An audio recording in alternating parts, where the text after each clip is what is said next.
Amitabha, un plaisir renouvelé en tout jour pour un nouveau chapitre de Bon à savoir. Oui, c'est un rébit de conscientisation.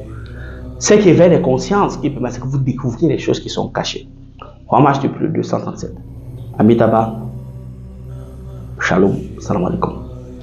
Vous savez, beaucoup me posent la question souvent, Ramage, pourquoi est-ce que les riches ont autant d'argent? Ils font du mal aux gens. Ils tuent même des gens. Vous étiez là quand les riches tuent des gens. Ils sont sérieux. Bref.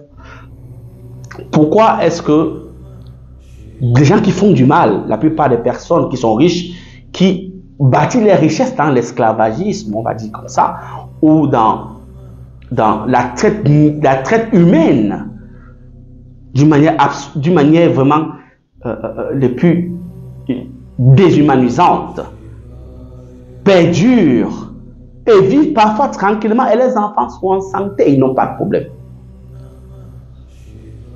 Pourquoi est-ce que malgré ça, ils réussissent dans tout ce qu'ils font? Est-ce que Dieu n'existe pas? Pourquoi est-ce que malgré tout ce qu'ils font, même quand ils sont coupables, en fait c'est comme s'ils sont coupables de rien, tout leur réussit. Les enfants sont intelligents, ils vont à l'école, ils font des grandes études. Ce sont eux qui deviennent encore des patrons de vous les pauvres. Quelques rares pauvres arrivent au sommet. On les appelle les élus. Ce sont des âmes affectées qui sont venues pour sortir peut-être une famille de la pauvreté par rapport à leur cycle incarnatoire. Basta. Le reste est là. C'est qui tirent les ficelles, qui sont les présidents des grands conglomérats, qui sont des tifs, qui sont des grandes personnalités, qui ont des cadavres derrière, qui ont beaucoup de choses à se reprocher. Mais comment vous expliquer que Marissa il vit bien? Parfois il dort même bien. Comment vous expliquez ça? Posez-vous cette question. Maintenant je vais vous répondre. Vous savez, pour ceux qui pensent souvent que quand ils refusent certaines sommes d'argent, ceux qui font honneur à Dieu, ou ceux qui pensent que donner parfois tout le salaire, c'est faire honneur à Dieu, font erreur. Oui, vous faites erreur. Je connais beaucoup qui sont venus me voir qui faisaient ça. Ah, Ramage, j'ai créé comme ça, je donnais comme ça à l'église, je faisais comme ça. Mais c'est pas empêché qu'après la pauvreté, la femme. Ou après qu'elle perde tout. Au lieu de prendre le taxi. D'autres n'avaient même pas payé le billet d'avion en classe A. Ouais, ils ont commencé à prendre écho. Aïe. Et quand un riche prend l'avion, quand il perd ses privilèges, il peut mourir. Donc c'est comme ça. Donc, il y a des situations qui amènent les hommes ici à se poser des questions qu'il ne faudrait pas se poser. Pourquoi est-ce que le pauvre, quand il commet des actes, ça se répercute sur lui, soit la même année, soit le même mois, soit instantanément? C'est parce que le pauvre n'a pas encore compris la loi de la causalité, qui est régie par ce qu'on appelle le karma. Maintenant, je vous explique brièvement pourquoi est-ce que les riches, certains, malgré le sang qu'ils ont sur les mains, ne sont pas inquiétés. Le karma est basé sur la somme des actions que nous faisons au cours de notre existence, bonnes ou mauvaises. Et ces actions sont notées quelque part par une certaine balance. Dans l'Égypte antique, il était réuni par Anubis, qui était celui qui régissait cette balance-là. Maintenant, il faut savoir une chose. Vous ne vous êtes jamais posé la question pourquoi est-ce que la majorité des milliardaires ont des orphelinats? Vous avez posé pourquoi la majorité des milliardaires donnent parfois de leur argent ou une part de leur situation caritative. En fait, c'est pour équilibrer la balance karmique. Je vais vous expliquer simple. Qu'est-ce qu'ils font? Beaucoup parfois sont parmi dans les sociétés secrètes très pernicieuses. Ils peuvent boire du sang, ils peuvent faire des choses, ils peuvent faire des sacrifices, jusqu'à l'ultime sacrifice. Vous avez compris pourquoi YouTube ne sanctionne pas la chaîne. Ils peuvent faire jusqu'à l'ultime sacrifice. Il vient adorer sa femme, ses enfants tranquilles. Il est là, il porte son bébé, il est amour aussi. Comme vous êtes amour avec vos enfants. Vous priez. Combien parmi vous ont prié pour que certaines personnes qui les dirigent meurent? Et rien n'arrive. Il ne faut se poser la question. Dieu n'existe pas. Donc parmi tous les enfants de la nation là, il n'y a personne qui a la force si grande qui peut prier que peut-être, c'est pas qu'un de ses dirigeants meurt. Pourquoi rien ne leur arrive? Souvent on vous dit dans certains pays qui sont francs-maçons, qui sont rosicruciens, qu'il y a une histoire socio-rituelle à des mauvaises choses. Mais pourquoi rien ne leur arrive? Ils vivent encore plus longtemps que vous. Parfois vous mourrez, vous les enterrez. Vous savez pourquoi? Ils maîtrisent la loi de la causalité. C'est pourquoi beaucoup font des choses désastreuses. Parfois pour maintenir leur poste, parfois pour garder une certaine autorité, pour garder certains contrats, pour rester dans leur train de vie. Femmes, on peut le faire, hein? Beaucoup le font. Ou pour garder la célébrité qu'ils ont acquis, ou l'influence qu'ils ont acquise. En retour, ils font des dons. Pourquoi? Puisque le karma est la somme des actions qu'on a posées bonnes et mauvaises. Ça veut dire que quand il a tué quelqu'un, on va dire comme ça, la balance descend, c'est lourd. Alors qu'est-ce qu'il fait?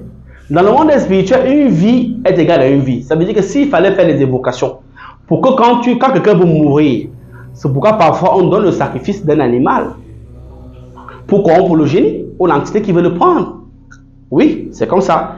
Il faut un sang pour le sang. Parce que le sang appelle le sang. Alors, ayant tué cet enfant ou cette personne, qu'est-ce qu'il fait après? Généralement, ils ont des grands maîtres. Ils ont des vénérables maîtres. Ils ont parfois des gourous ou parfois ils ont des génies. Parmi les 72 avec qui ils ont fait des alliances, qui leur donnent ces secrets-là. Ils ne sauvent pas une vie. Ils sauvent plus de 100 vies. Il part comme ça, tu entends que non, il est arrivé dans un village, il a offert des lits, des matelas, des mamans, il a inscrit les enfants à l'école, il a payé les frais médicaux. Il équilibre. Celle qui était en bas, ça remonte. Ça veut dire qu'il y a plus de bien que de mal. Donc, sur la loi karmique, il n'est pas inquiété parce que la somme des bonnes personnes, la somme des actions qu'il vient de faire compense l'action qu'il a posée. Il laisse encore un peu le temps passer, il refait encore des gaffes, ça redescend encore. C'est facile, il prend peut-être, je sais pas,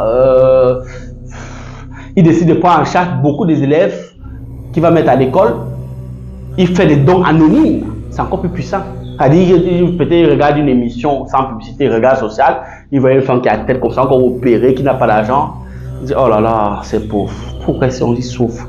Il fait don anonyme. Peut-être on demande que non, l'opération a coûté 5 millions. Il donne 4. Et il a donné les 4 millions, il a payé toute l'opération. Les magistrats karma ne regardent pas le sentiment, ils ne regardent que les actions.